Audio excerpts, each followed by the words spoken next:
After years of bitching, after weeks of moaning, and nearly a half year of wanting to pretend the game doesn't exist, it is time for me to let the cat loose. At last, here is my review of Super Mario 3D Land.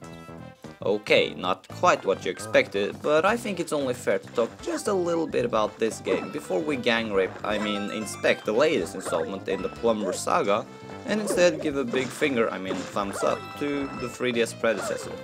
You might have the impression that I hate this game, but I can go right ahead and tell you that it's kinda true, actually. Well, it's hard to explain, just bear with me.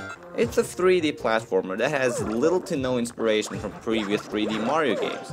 It's basically New Super Mario Bros. In 3D. You run through levels, reach a flagpole to progress to the next, and hopefully save Peach. Now look, I don't expect any Shakespeare writing, but my god, this is quite lazy. You don't even see Peach getting kidnapped. Mario just finds a letter with Peach captured by Bowser and is off to do the thing he does best, and it's certainly not fixing toilets. The first problem is that there really is no context in the game. All you do is beat levels. I would have liked a hub world or at least a map screen to see Mario actually making progress through this world, but you're just walking along a straight line with flying islands representing stages. The stages themselves are actually very good looking. In fact, the game's presentation isn't that bad. The graphics are beautiful for a 3DS title, and the music is catchy too. And the core gameplay does work. Mario is very easy to control. From the running to the jumping, everything feels responsive. There are a few things I can nitpick, like having to charge up your backflip, and the lack of a dive or a spin attack, or just something to make the controls deeper. I like some of the power-ups. I've always wanted fireballs in 3D Mario, and the boomerang is pretty cool too. But I'm still not a fan of that tail. Well, being able to hover is good though, but it doesn't beat FLUDD from Sunshine. Like, why does Mario keep dressing up as animals? Why can't he be something cool like a cyborg? Why not amputate his arm and give him a grappling hook? Like, let's get mature, guys. He has been metal, he has been ice, he's even been a doctor. So come on, Miyamoto, make him a cyborg. Someone thought my Asian letter was kind of racist, so here's another one. Please, make it happen. And what about Zelda? Make that more hardcore too. How about making like a Dynasty Warriors game? How awesome would that be? Then there are the pirate ship levels like in Super Mario Bros. 3, and that annoying auto-scrolling makes it really hard to catch up with the screen. Just stop making these stages, and the bosses are nothing special. If you thought it was lazy to replace all the good bosses with Koopa Kids, then this goes beyond that. All we get to fight is Koopa Boy and Koopa Girl, the most generic bosses yet. There's no thought put into it. However, the Bowser's Castle stages are much better, and the battle against Bowser is actually really nice.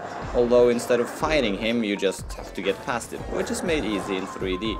The obstacles you face in the levels are plenty and varied.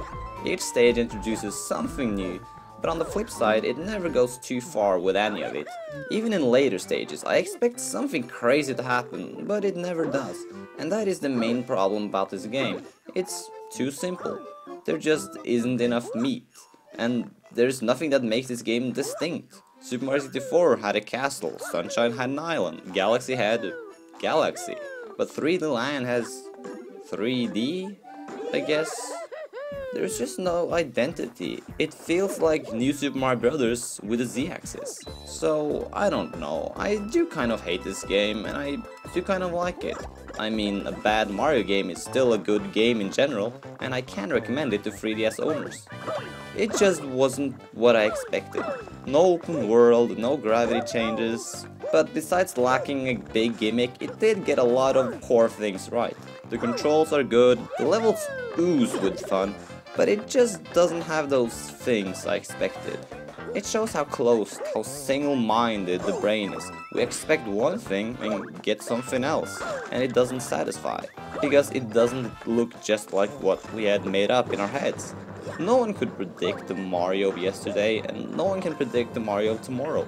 It's like a train constantly changing tracks. I just keep thinking of what this game could have been if they took a different direction, and we could maybe have something better, or maybe not. I can say it this way, Super Mario 3D Land is not a bad game, it just prevented a possibly better game from being made.